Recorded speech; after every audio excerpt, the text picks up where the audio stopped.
Tuhan, tidak, aku mau tinggalkan ini dan aku mau pergi. Aku mau nuruti apa maunya Tuhan. Saya pergi. Sekali lagi modal, aku menyertai engkau senantiasa sampai kepada kesudahan. Tidak satu kali, dua kali disantet.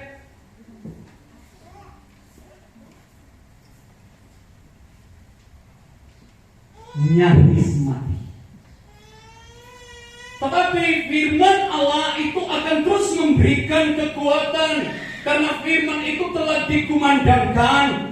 Dia meresapi seluruh hidup kekristenan saya dan saudara. Maka hari ini pun kita tetap akan terus berdiri dan berkata, aku tidak akan pernah takut.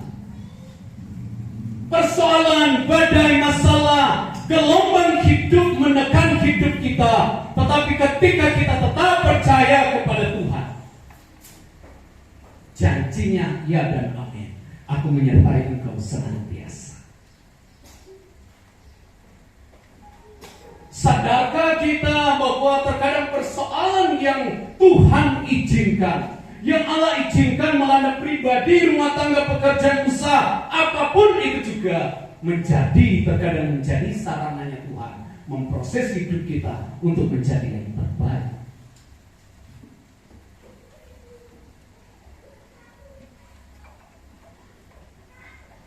Ketika saya selalu berpikir untuk mengandalkan uang untuk membangun rumah tangga, membangun pelayanan, banyak kali mengalami kegagalan. Tapi Allah bawa kepada titik terendah, tidak punya apa-apa, hidup hanya karena kemurahan. Saudara, kami tinggal di pulau, saudara.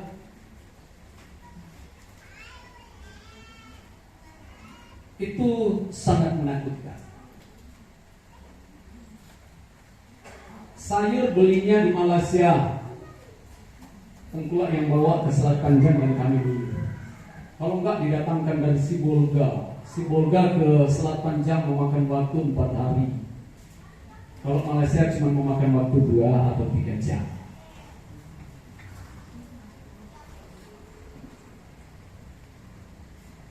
Pulau yang terpencil gersang.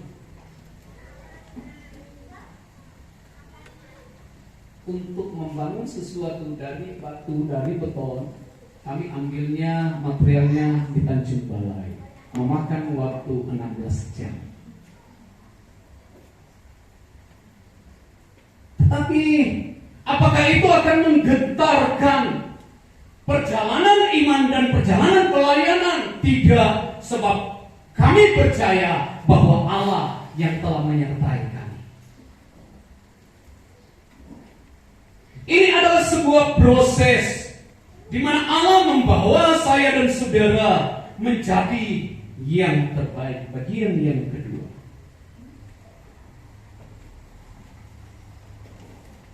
Allah menggunakan sarana untuk membentuk kita menjadi pribadi yang sesuai dengan rencana Allah. Saya mengajak kita melihat firman Allah di dalam Yesaya 43.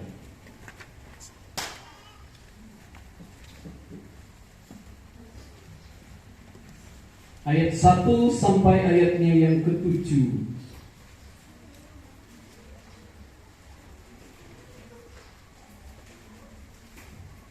Yesaya 43 ayat 1 sampai ayatnya yang ke-7. Begini bunyi firman Tuhan. Allah adalah satu-satunya penebus. Tetapi sekarang inilah firman Tuhan yang menciptakan engkau, hai Yakub, yang membentuk engkau, hai Israel. Janganlah takut, sebab aku telah menebus engkau. Aku telah memanggil engkau dengan namamu. Engkau ini kepunyaanku. Apabila engkau menyeberang melalui air, aku akan menyertai engkau. Atau melalui sungai-sungai, engkau tidak akan dihanyutkan. Apabila engkau berjalan melalui api, engkau tidak akan dihanguskan, dan nyala api tidak akan membakar engkau. Sebab akulah Tuhan Allahmu yang Maha Kudus, Allah Israel, Juru Selamatmu. Aku menebus engkau dengan Mesir dan memberikan Ethiopia dan Seba sebagai gantimu. Oleh karena engkau berharga di mataku dan mulia, dan aku ini mengasihi engkau, maka aku memberikan manusia sebagai gantimu dan bangsa-bangsa sebagai ganti nyawamu. Janganlah takut, sebab aku ini menyertai engkau. Aku akan mendatangkan anak cucumu dari timur, dan aku akan menghimpun engkau dari barat. Aku akan berkata kepada utara, berikanlah, dan kepada selatan, janganlah tahan-tahan. Bawalah anak-anakku laki-laki dari jauh, dan anak-anakku perempuan dari ujung-ujung bumi. Semua orang yang disebut dengan namaku, yang kuciptakan untuk kemuliaanku, yang kubentuk dan yang juga kujadikan, puji Tuhan. Sekali lagi di dalam bagian kedua ini, Allah menggunakan sarana untuk membentuk kita menjadi pribadi yang sesuai dengan rencana Allah. Di dalam Yesaya 43 ini, beberapa kali Alkitab mencatat jangan takut dan jangan takut. Melewati, digambarkan di sini melewati sungai, melewati api, Allah tetap menyertai. Tetapi kita sadar, pada dasarnya kita semua sadar bahwa Allah menyertai kita. Tetapi ketika kita diperhadapkan dengan masalah yang begitu berat, karena kita mengandalkan alam berpikir kita, terkadang kita telah melupakan Tuhan.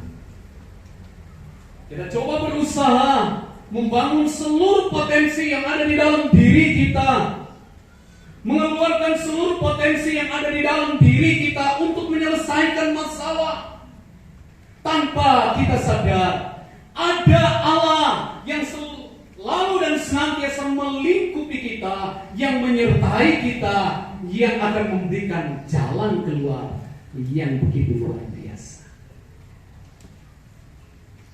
Bukankah bapak-bapak sering berkata, saya pikir harus seperti ini, saya pikir anak saya harus kuliah, harus mendapat ini, harus bekerja ini. Ibu-ibu selalu berkata, rasanya enggak lah Pak, rasanya begini, anak harus begini, anak harus begono. Tapi kita orang Kristen, tanpa kita sadari, kita membangun semua potensi yang ada dalam diri kita, menyesampingkan Allah. Kenapa kita tidak duduk? Kita menghadap Tuhan dan bertanya, Tuhan, ini anak saya mau dikemanakan? Tolong tuntun kami, tolong beri hikmat kepada kami untuk mengarahkan anak-anak.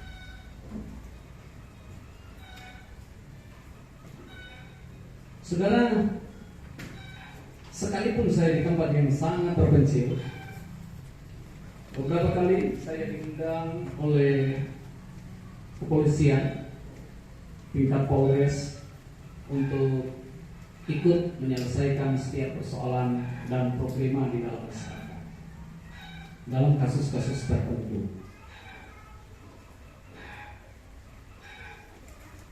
Sekalipun mereka bukan seiman dengan saya, ketika kami duduk di kantor bersama-sama, saya bilang, kita tundukkan kepala kita, kita menghadap Allah yang Maha Kuasa untuk memohon petunjuk.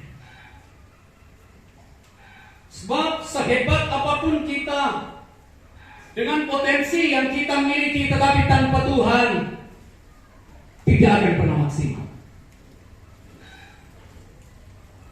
Tetapi apa yang kita miliki dalam hidup kita dan disertai lagi oleh Tuhan, maka mujizat berganti mujizat akan kita nikmati. Penyertaan Tuhan yang begitu luar biasa akan kita alami.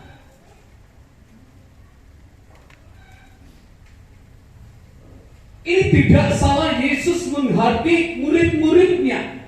Di dalam ayatnya yang ke-31 dia katakan, hai orang-orang yang kurang percaya, mengapa engkau bimbang? Murid-murid dihardik sendiri oleh gurunya, oleh Yesus itu sendiri. Kenapa? Ada kebimbangan, ada ketidakpercayaan, kurangnya penyerahan diri. Ya, memang mereka ahli di laut. Mereka ahli untuk membawa kapal perahu mereka. Sekali lagi, potensi yang kita miliki akan menjadi sia-sia tanpa Tuhan menyertai kita. Tidak begitu maksimal. Tapi apa yang kita miliki? Kita minta senantiasa dan terus penyertaan Tuhan. Kita akan melihat sebuah proses perjalanan yang gilang gemilang, yang begitu luar biasa.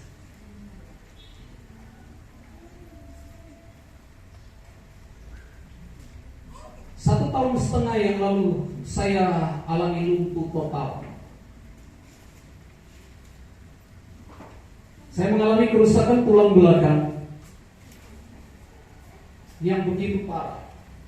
Hasil diagnosa dokter, dia katakan dokter yang satu, dia katakan saya mengalami tumor tulang belakang.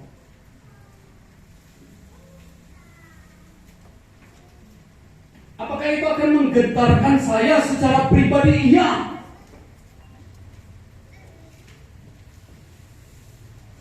Ketika bayang-bayang maut, bayang-bayang kematian itu mulai datang, saya bilang sama istri, kita berdoa, kita perhadapkan masalah ini kepada Tuhan.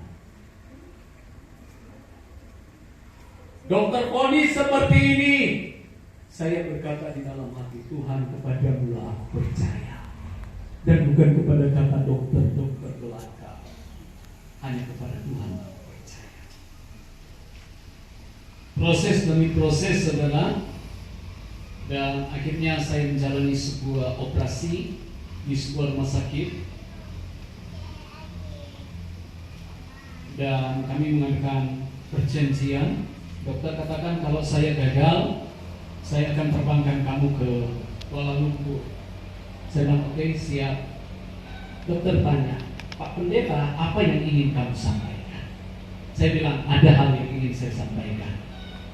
Yang pertama adalah hidup itu adalah sebuah kesempatan yang diberikan oleh Tuhan.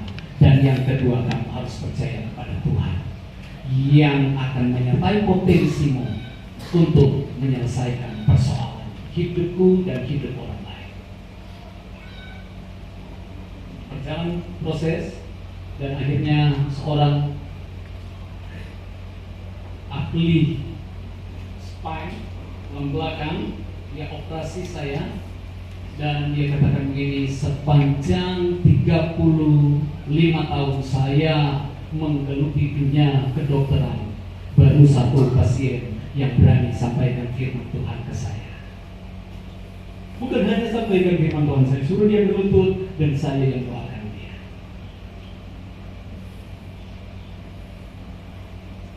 Bisa saja itu mendatangkan kegentaran, mendatangkan ketakutan buat istri, buat anak-anak, sebab sudah di ujung tanduk, sebentar lagi ini mati, salah operasi, mati. Jadi saya katakan kepada Tuhan, aku percaya, aku mau belajar tenang, aku tidak akan takut, karena Daud pun pernah mengalami hal yang sama. Ketika Daud alami hal yang tidak enak, sampai Daud katakan, aku tidak takut sekalipun aku berjalan di dalam bayang-bayang maut, di dalam lembah-lembah kekelaman, aku tidak takut. Aku percaya kepada Allah, aku percaya kepada Allah yang menciptakan aku. Maka firman Tuhan pada siang Terus saya mengajak semua orang-orang kudus yang ada di kota ini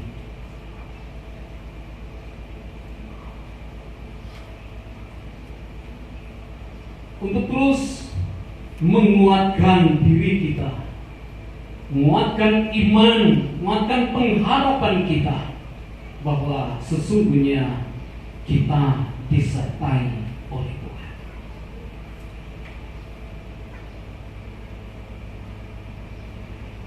Karena Tuhan memproses kita, memilih di antara yang baik untuk menjadikan kita umat yang terbaik.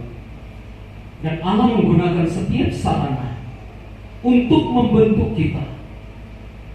Sarana apapun, karena Dia menggunakan keluarga kita sendiri, menjadikan kita sebagai pribadi yang sesuai dengan rencana Tuhan.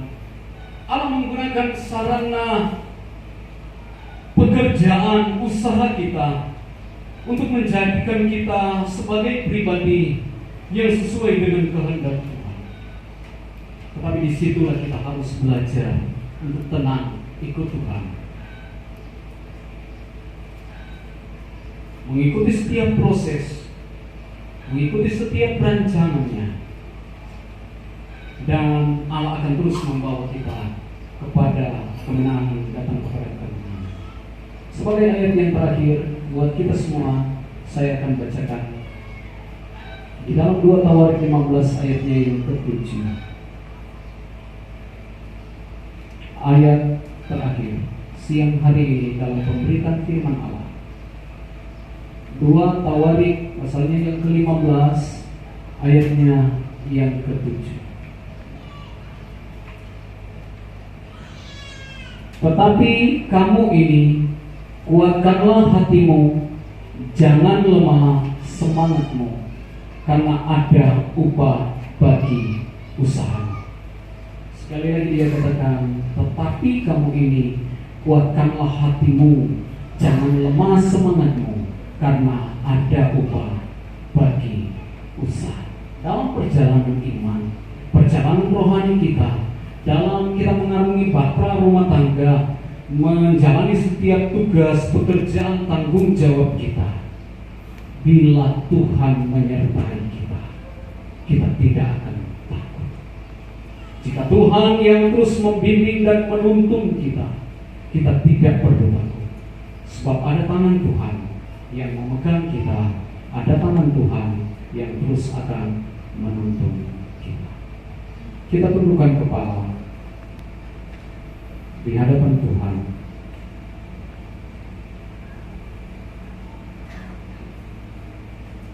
Kami menyadari ya Tuhan, bahwa terkadang kami mengalami kelemahan. Tetapi justru di tengah-tengah kelemahan itulah Engkau menyatakan kuasa kasih atas hidup kami. Itu sebabnya hamba mau berdoa buat semua jemaat yang ada di tempat ini, diberkati kiranya oleh Tuhan. Engkau yang akan terus memberikan kekuatan, memberikan kemenangan di dalam seluruh perjalanan hidup kami. Dan kami akan melihat kemuliaan berganti kemuliaan Allah kerjakan atas hidup kami di dalam rumah tangga, pekerjaan dan usaha, bahkan di dalam pelayanan. Kami semua akan memperoleh kekuatan kemenangan bersama dengan Tuhan. Ini doa dan seruan kami kepada di dalam dan demi nama Yesus kami berdoa. Amin.